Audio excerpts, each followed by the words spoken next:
All right, guys, this is Norfolk Central coming back into another YouTube video. I really appreciate all the love and support so far on my YouTube videos.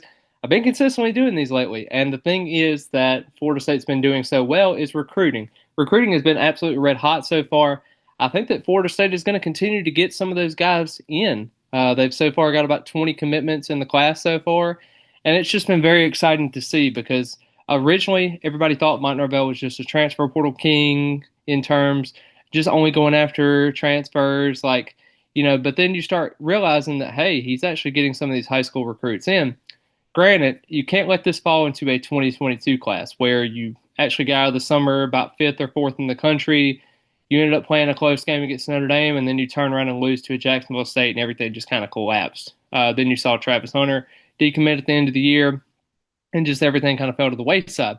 Now, the biggest thing with Mike Norvell is, of course, they have to keep these guys throughout the summer. But of course, with the quiet period coming up, and then you got the Alabama season opener coming up as well, it's going to be something to watch out for with these Florida State commits. But Florida State's built a great class so far. They're in the top 10 of the 247 composite rankings, and I do think there's going to be more coming for Florida State. Even Devin Carter has suggested there's going to be some defense and offensive players for prospect wise that could be able to choose Florida State. It's been one of Florida State's biggest recruiters.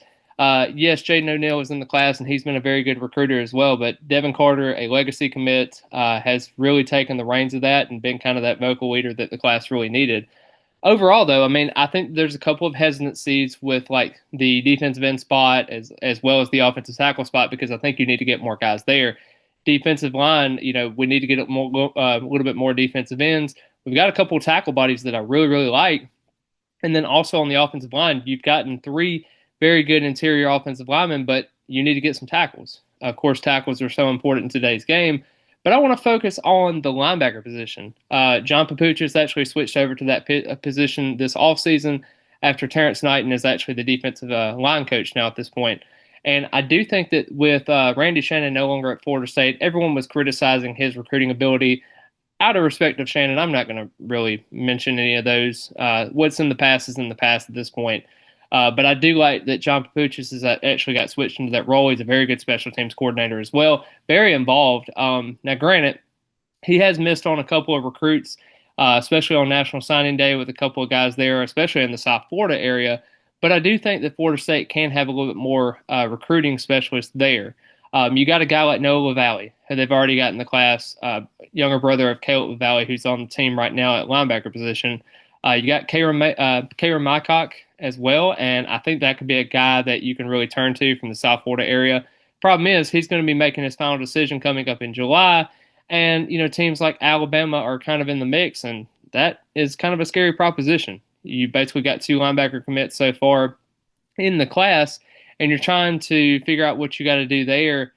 But if he's going to potentially go towards the Crimson Tide, or at least thinking about him, you have to kind of open up your board a little bit more. So this is where you have an Xavier Griffin that's going to be committing at the end of the month.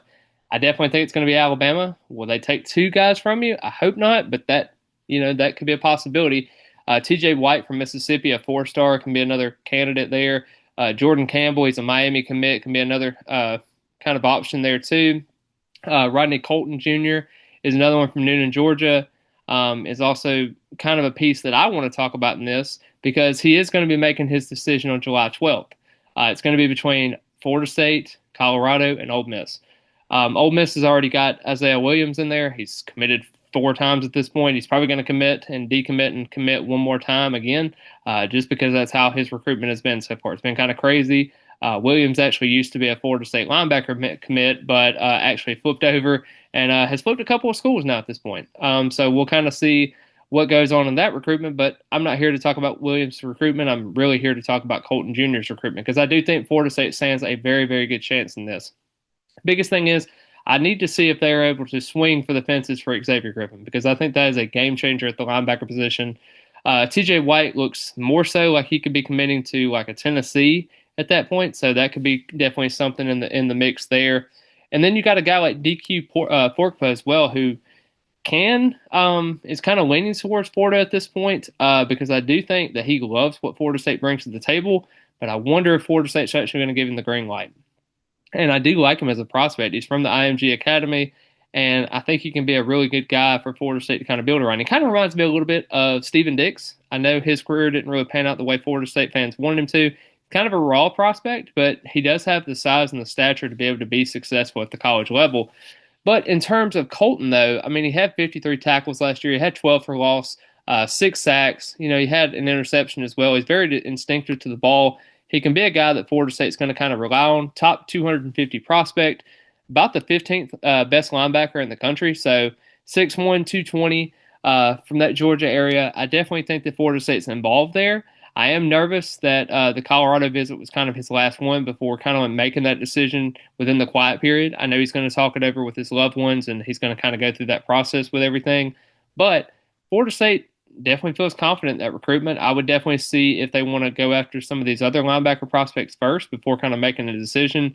As well as you got to kind of see what Maycock does as well. If he goes to like a Florida or goes to Alabama, what happens in that recruitment? Because then you only got LaValle in the class. You definitely probably need to get 3 or 4 into Tony White's multiple 3-3-5 defensive scheme. And especially when he runs a lot of Mike linebackers, this could definitely be something that Florida State's going to have to really focus on in future recruiting classes. And they have to be able to kind of consistently get 3 or 4 linebackers in each class to be able to make up for what is going to be asked for in this defense. But overall, I think Colton could be a very good weapon for Florida State. This would be a great get for Florida State in terms of linebacker recruiting. We only dreamed of 4-star prospects at one time. You got current linebackers like Blake Nicholson, who I think is going to make a tremendous leap this year, even though he was the second leading tackler on the team last year. A lot of people don't even really think about that. Justin Cryer, who injured himself later in the end of the year, I do think he can make a big bounce back too. Omar Graham, everybody complained about him in the Georgia Tech game, and look how he turned out. He progressively got better and better throughout the season. And then Ethan Pritchard as well, who I think can be really good too. You also got veterans like Elijah Herring, and you also got Stephon Thompson as well from the transfer portal that they got. And I definitely think this could be some gets for Florida State to keep building on that linebacker position.